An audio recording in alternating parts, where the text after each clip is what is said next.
মিরপুর শেরেবাংলায় তৃতীয় ও শেষ টি-20তে পাকিস্তানের ৭৪ রানের বিশাল জয় যেন শুধু সান্ত্বনার নয়, বরং এক ভিন্ন বার্তাই দিয়ে গেল বাংলাদেশকে। সিরিজ হার নিশ্চিত হয়ে গেলেও শেষ ম্যাচে স্পোর্টিং উইকেটে নিজেদের মেলে ধরল পাকিস্তান। আর এখানেই উঠে এলো এক প্রশ্ন, কিসের উপর দাঁড়িয়ে বাংলাদেশের ব্যাটিং বোলিং সামর্থ্য? সিরিজের প্রথম ২ ম্যাচে স্লো উইকেটের ফাঁদে পড়ে ঢুকেছে পাকিস্তান। হারের দায় গড়িয়েছে মিরপুরের পিচের ঘাড়ে। সিরিজের শুরুতেই পাকিস্তান কোচ মাইক হোসেন এবং অধিনায়ক সালমান আগা সাফ জানিয়ে দেন, এই উইকেট টি-20-র জন্য মোটেও আদর্শ নয়। তারা চেয়েছিলেন ব্যাট বলের লড়াই হোক সমান শর্তে, হোক বিশ্বকাপের উপযোগী প্রস্তুতি। শেষ ম্যাচে যখন কিছুটা ব্যাটিং সহায়ক উইকেটে খেলা গড়ালো, তখনই যেন বদলে গেল পাকিস্তানের মেজাজ।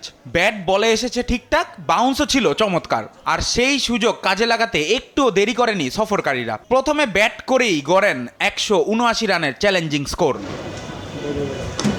অন্যদিকে বাংলাদেশের গল্পটা যেন পুরনো এক ট্র্যাজেডি। উইকেট একটু ভালো হলেই বোলাররা কার্যকারিতা হারিয়ে ফেলেন। আগের ২ ম্যাচে দুর্দান্ত পারফর্ম করা স্পিন আক্রমণ একেবারেই নিস্তেজ। একমাত্র নাসুম আহমেদ ছাড়া কেউই এদিন বলে সুবিধা করতে পারেননি। ব্যাটিংয়েও সেই পুরানো অসহায়ত্ব। ১৭৯ রানের লক্ষ্য তাড়া করতে গিয়ে ৪৭ রানেই ৭ উইকেট হারিয়ে ফেলে বাংলাদেশ। একের পর এক এলোমেলো শটে ব্যাটাররা ফিরে গেছেন সাজঘরে। টার্গেট একটু বড় হলেই ব্যাটিং বিভ্রাটে পড়ে যাচ্ছে বাংলাদেশ।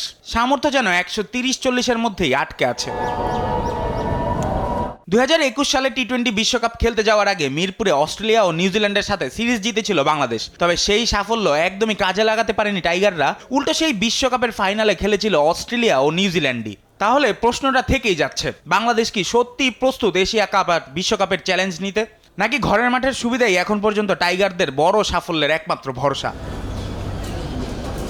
জুবায়ের নূর, স্পোর্টস ডেস্ক, দেশ টিভি।